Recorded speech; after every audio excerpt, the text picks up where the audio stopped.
What's going on, you guys? This is New York Adventurer 1994 here, and today is Wednesday, August 5th, 2026, and I have a natural disaster I want to tell you guys about that happened 6 years ago. Like yesterday. I'm a day late to make this video, but I'm kind of not because it was like during the peak of the disaster we were in, like the pickle we were in, and it took place like during the monster virus, whatever you want to call it, like back in 2020, which was 6 years ago. I don't like using the real name of the virus because it's like kind of sensitive nowadays to bring it up, but there's been like a similarity in the calendar alignment.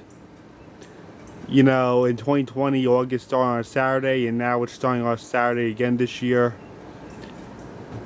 And I want to talk about when Hurricane Isaias, or Tropical Storm Isaias, hit the Northeast. And we were in that storm, actually. And it took place on Tuesday, August 4th, 2020. And boy, it was a real disaster. So it was like 5 months into the virus, and a week prior to the storm, we were expected to get a tropical storm in this area, and this storm was not expected to escape out to sea. It was like directly gonna pound us as a tropical storm. They were like forecasting this like almost a week prior to the events. This storm was not expected to escape out to sea. It was expected to ram into us as like a very strong tropical storm. Like nearly a hurricane status. Like shy of a category 1. So this thing was a hurricane at peak intensity. It was like a hurricane twice during its life as a tropical cyclone. And I'm gonna fast forward to the night of August 3rd, 2020. So we were forecasted to get hurricane winds that night, like the night prior. And as night fell, we had a severe thunderstorm that night.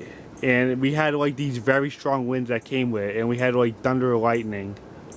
The wind was like so crazy. If you want to know why we got heavy winds like the night before Isaias arrived, well, it was because outer bands of the storm broke off and like rushed northeast, like raced up the east coast, and it like impacted us ahead of the storm. So we ended up getting this very strong thunderstorm, like a severe thunderstorm, and the winds were like whipping like crazy the night prior, and the rain was like coming down intensely, and we had like thunder and lightning. It was really bad. It was like frightening. But when the thunderstorm left that night, we were not out of the woods because we were about to see more of it the next day, and we already had a tropical storm warning issued for our area. At that time, Isaias was a hurricane making landfall on North Carolina, and it was like working its way up the East Coast overnight. And while on its journey up the East Coast, it was like giving a lot of wind to people and a lot of heavy rain. And not to mention, it was also spawning tornadoes too, as a very strong tropical storm. It like spawned a lot of tornadoes like up the East Coast. Like places like Delaware, Virginia, New Jersey, they saw tornadoes from this thing. And this was like a very strong tropical storm. And since we were on the east side of the storm, we were like on the very strong side of the storm. And we actually got hurricane force gusts with this thing. We were on the east side of the storm, which means the very strong side of the storm, while the west side got most of the heavy rainfall. But for us, it was more of a windstorm for us. And we had like wind gusts up to 80 miles an hour. And that is really strong, guys. So we were on the east side of the storm, which means the very strong side, which means we would get the strongest winds. While the west side got most of the heavy rain, but they were not out of the woods with the wind. So this thing like severely impacted New York City and Long Island with high winds. The main thing was the wind. It wasn't so much the flooding, it was like the wind, and it was like a really quick tropical storm that lasted in the area for like 4 to 5 hours, and we were dealing with strong winds for like 4 to 5 hours. Like between 60 to nearly 80 miles an hour. That's how strong the winds were. It was Tuesday, August 4th, 2020, and I remember I was watching the Islanders playoff game during the storm against the Panthers, and I could hear the wind whipping outside, and it was like crazy. It was the wind like stayed around for hours. And not to mention the playoff game I was watching was an afternoon game, so it took place like during the brunt of the storm. And we ended up losing power on and off. The power kept on like flickering on and off like non-stop.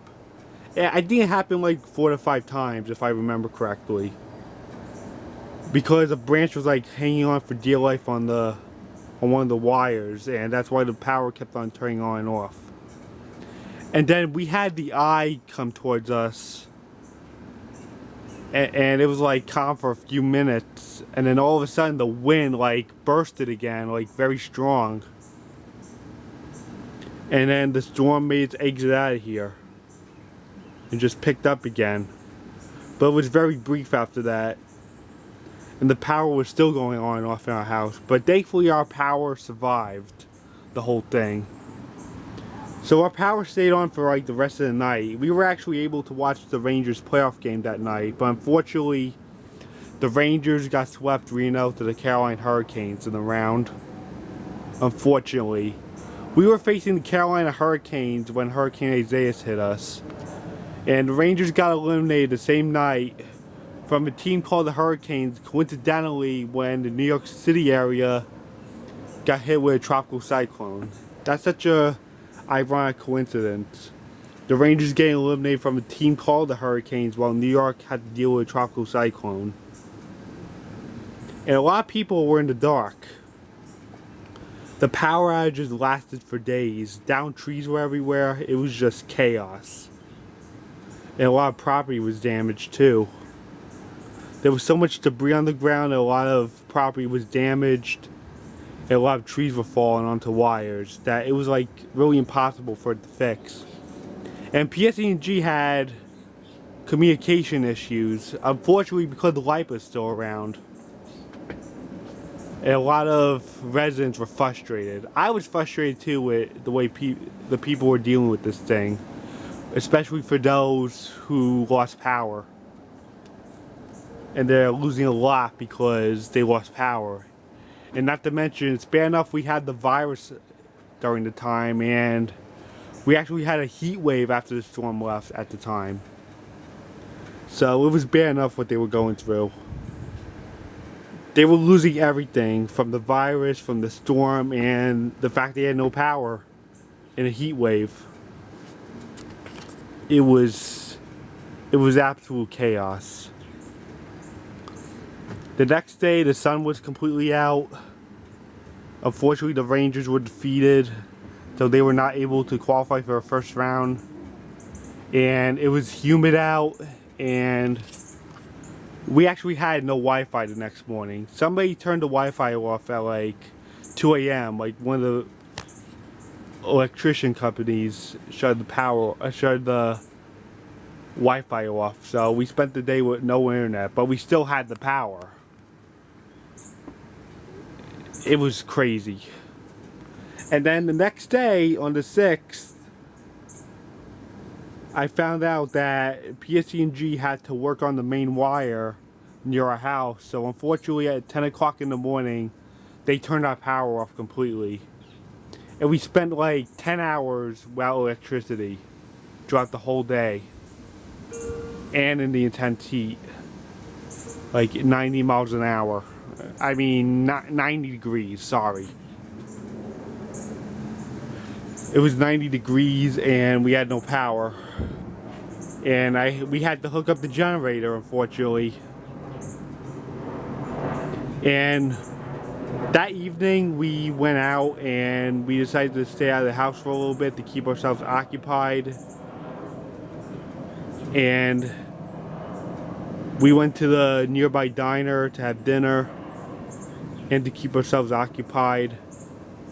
We tried to stay out as long as we could to wait it out. And when we came back at 7 at night, there was still no power. But it was just the last hour of it happening. And then by like 8:30, almost 9 o'clock, we finally get our power back completely. We get our power back and the Wi-Fi back. And we were just so relieved to have it back. Because we were told we were not going to get it back by Monday.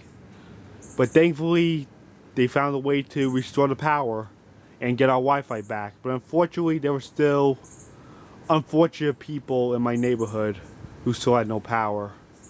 Kyle was included in the incident because he was without power for 4 days after this thing. Yeah, I remember him going through that.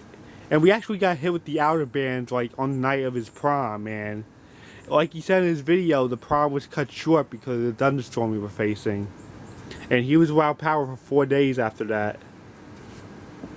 So we unfortunately got more lucky than Kyle. I say unfortunately because I felt bad.